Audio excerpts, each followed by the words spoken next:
What's up YouTube, DMLX here, and today I'll be predicting the top 10 worlds most likely to appear in Kingdom Hearts 4. Looking back at Kingdom Hearts 3, the game set a new standard for what to expect when exploring worlds based on Disney's beloved filmography, with developers focusing more on quality over quantity by having worlds feeling larger in scope and giving more depth compared to previous Kingdom Hearts games, well aside from 100 Acre Wood, as well as breaking new ground by developing worlds from other branches of the Disney Empire, that being Pixar with the introduction of Toy Box and Monstropolis. Though Quadratum is set to be the main hub world for Kingdom Hearts 4, director Tetsuya Nomura did state Disney Worlds will still play a part in Sora's upcoming journey. Now, as far as how many Disney Worlds will be included in the first numerical installment of the Lost Master arc, that's yet to be confirmed. In addition, Nomura did mention that with the increase of graphical quality in Kingdom Hearts 4 compared to Kingdom Hearts 3, this will unfortunately limit the number of worlds that the development team can create, meaning Kingdom Hearts 4 will likely give us around the same amount, if not less, Disney Worlds than Kingdom Hearts 3, which was 7 if you do not count 100 Acre Wood. So don't fall over in shock if the team decides to cut back on the Disney content and end up only giving us around 5 to 7 worlds to visit outside of Quadratum. That being said, when picking the Disney Worlds I could potentially see appearing in Kingdom Hearts 4, I based my choices off what was teased in previous games, the themes that will be explored throughout the story, and the relevance of the IP to the Disney brand as a whole. Jumping into the unknown at number 10 is Arendelle from Frozen. Honestly, there's no doubt in my mind Arendelle will make a return in Kingdom Hearts 4, seeing that Frozen has grown to be a global brand beyond the original animated film, and when Arendelle is revealed to be in the game, it's likely Square will adapt the events of Frozen 2, which follows the new Princesses of Heart, Anna and Elsa, as well as Kristoff, Sven, and Olaf as they travel to an enchanted forest to unravel the origin of Elsa's powers. Now, I know there's been some mixed reception towards Arendelle in Kingdom Hearts 3, from how the game handled certain story elements to the overall level design that felt a little lifeless compared to other worlds. For example, not being able to explore the kingdom of Arendelle itself, or Elsa's castle for that matter, but instead be forced to roam around an icy labyrinth with little to no substance constructed by Larxene. However, for me personally, the good of Arendelle outweighed the bad, from the surprise reveal of having Marshmallow as a party member, the Frozen Slider minigame, the CG recreation of Let It Go, and the Skull boss fight, which I'd argue is the top 5 Heartless battle of all time. And with Frozen 2's setting mainly taking place in the Enchanted Forest, I feel there's more room for the developers to be more creative in terms of level design, especially when Sora and company come across various elemental spirits, including the Earth Giants, Bruni, Gale, and the Nock.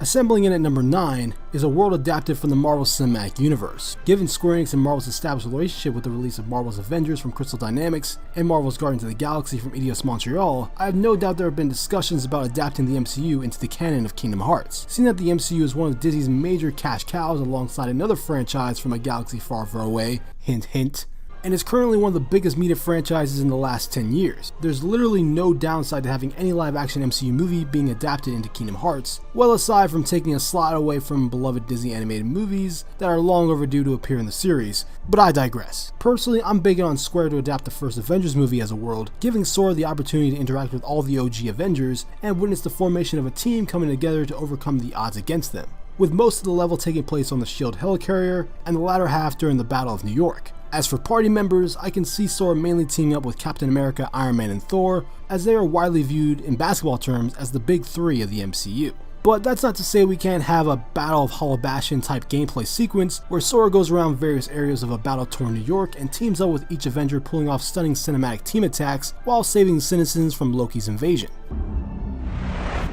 Sailing in at number 8 is the Return of the Caribbean from the Pirates of the Caribbean franchise. In Kingdom Hearts 3, the Caribbean was my favorite world to visit in the game, with the developers applying more realistic and detailed elements to the world, such as giving pirate clothes to Sora, Donald, and Goofy, as well as the implementation of naval exploration and combat for Sora's voyage across the high seas. Sure, the narrative for the Caribbean wasn't as fleshed out as it could have been, but for me those problems quickly went away as I was sailing from island to island, commanding the Leviathan, looting treasure, and taking down heartless fleets. It was like playing a streamlined, bombastic version of Assassin's Creed Black Flag that made a pirate's life all the more fun, and is a unique gameplay addition to Kingdom Hearts that I just can't see Square letting go of so soon. In terms of story, the obvious option would be to adapt On Stranger Tides, the 4th installment of the Pirates franchise, as I can see the focus of searching for the Fountain of Youth playing a strong part in the Master of Masters' overall plans, and having a failsafe when it comes to extinguishing the true darknesses once and for all.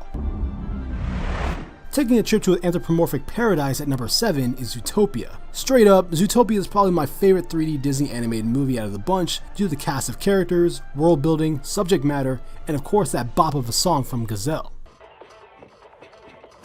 Chief Bogo! Not now.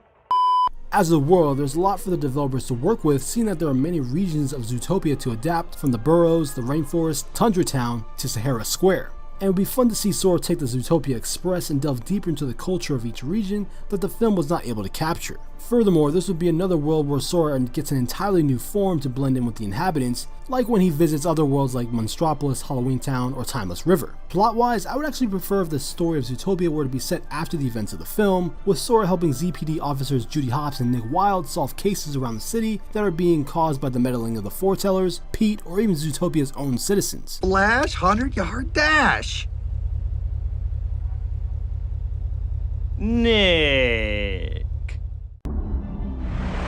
Rolling in at number 6 is Commandra from Raya and the Last Dragon. Ever since I saw concept art for Raya and the Last Dragon, I knew this movie had the makings of being a great world for Kingdom Hearts. Fast forward years later after the release of the movie, I still firmly believe this. It's almost as if the filmmakers were giving Square Enix the materials necessary to have Commandra fit within Kingdom Hearts seamlessly, from establishing Raya as a badass warrior protagonist and being an actual Princess of Heart, which is one of the 5 kingdoms of Commandra, with the other 4 being Spine, Fang, Talon, and Tail. The blobs of darkness known as the Droon acting akin to that of the Heartless, born from human conflict and discord while consuming all life in their path. To Commandra possessing an item of power, the Dragon Gem, that could be used for the antagonist's own nefarious plans, which have the ability to banish all evil entities and save those turned to stone by the Droon. Also, like with Zootopia, having various regions to explore in Commandra would greatly be beneficial for players who want to experience worlds that provide more variety in terms of culture, environments, and exploration. As far as story goes, I'm fine either way if Square wants to adapt the events of the film or tell an original story set after the defeat of the Droon.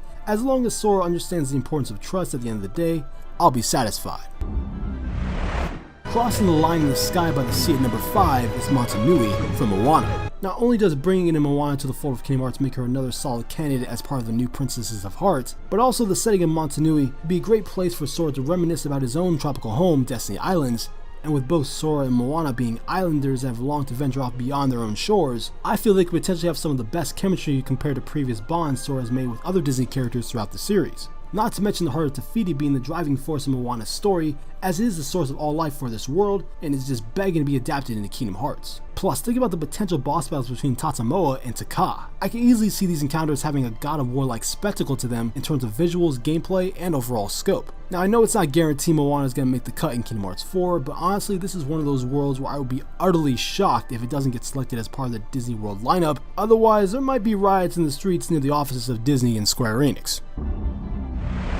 Settled in the Highlands of Scotland at number 4 is Donbroch from Brave. The first Pixar world on my list, Donbroch is another world where our new Princess of Heart could reside in the form of Merida. In addition, Donbroch would make for the perfect setup plot-wise in terms of Sora clashing with the Master of Masters and the Foretellers about their ideals of fate, like how Merida had to overcome the challenges of wanting to change her fate during the events of the original film. Personally, I can see Donbroch's story taking place after the events of Brave, as I feel it would benefit Merida having to act as a voice of guidance for Sora on his journey of self-discovery and having the focus of the world be more character-driven as a way of balancing the pace of the overall narrative. However, I still want the chance to fight the evil enchanted bear Mor'du, maybe in the form of a Heartless or a ghost version of the character similar to that of Scar from Kingdom Hearts 2. A festive paradise for the deceased at number 3 is the Land of the Dead from Coco. Keeping the love for Pixar rolling, I can easily see the Land of the Dead being one of the first Disney worlds Sora visits in Kingdom Hearts 4. Like Quadratum, the Land of the Dead could easily belong to neither the realm of light, dark, or in between, but rather a world being located within another plane of reality, since this world is a version of the afterlife with a Mexican folklore twist. Also, this world can serve as another place where Sora sports a bony new look, seeing that all the human inhabitants of the Land of the Dead look like living skeletons. Additionally, knowing that the spirits of the Land of the Dead depend on the memories of the living to continue to exist, I can see throughout Sora's journey in the Land of the Dead gaining a better understanding of the strength of memories possess, and use that newfound knowledge as a way to find his way back to the realm of light. Providing access to a virtual utopia at number 2 is the internet from Wreck-It Ralph, Ralph Breaks the Internet. Like Simba being a summon in Kingdom Hearts 1, I believe Square having Ralph as a link in Kingdom Hearts 3 will pay off in Kingdom Hearts 4, with Sora having the chance to party up with the quote-unquote bad guy from Fix-It Felix for a sprawling digital adventure. Furthermore, looking back on the events of Union Cross, when the player character trapped 4 of the 13 True Darknesses in a circuit tunnel connected to Game Central Station, Wreck-It Ralph's version of the internet could end up being one of the most important worlds in Kingdom Hearts 4. That could either lead to our hero's downfall, or uprising against the Master of Masters. Aside from the imprisoned true darknesses, this digital metropolis could provide a wide range of gameplay opportunities for players in the form of minigames such as a Kingdom Hearts version of Pancake Milkshake, or Sora putting his driving skills to the test in Slaughter Race. Maybe even have time to break the fourth wall by having Sora venture off into a Square Enix Expo-like website similar to that of Oh My Disney from the film, where Sora not only interacts with characters and material from Final Fantasy, but other value IP under Square Enix's belt, such as Dragon Quest,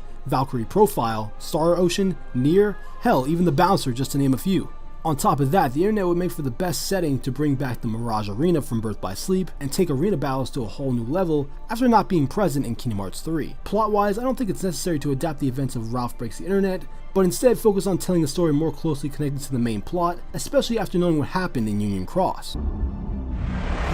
Jumping at a light speed at number 1 is...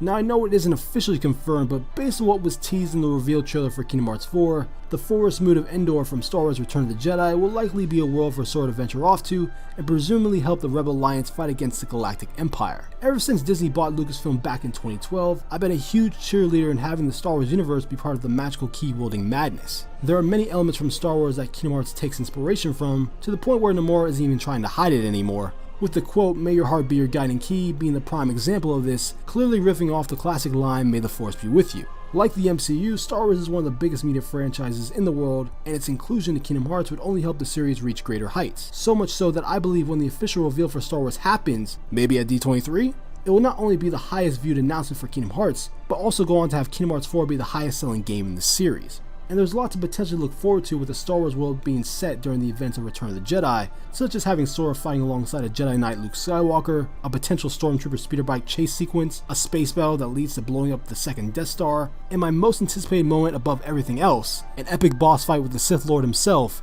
Darth Vader. So let me just think in the comments section down below, what Disney worlds do you think will most likely appear in Kingdom Hearts 4? And are you expecting more or less Disney worlds to appear in the game compared to Kingdom Hearts 3? If you enjoyed this video, make sure to hit that like button, it really helps me out, and subscribe for more content from me on Kingdom Hearts and other games in general. I'm DMLX, I'll see you in the future.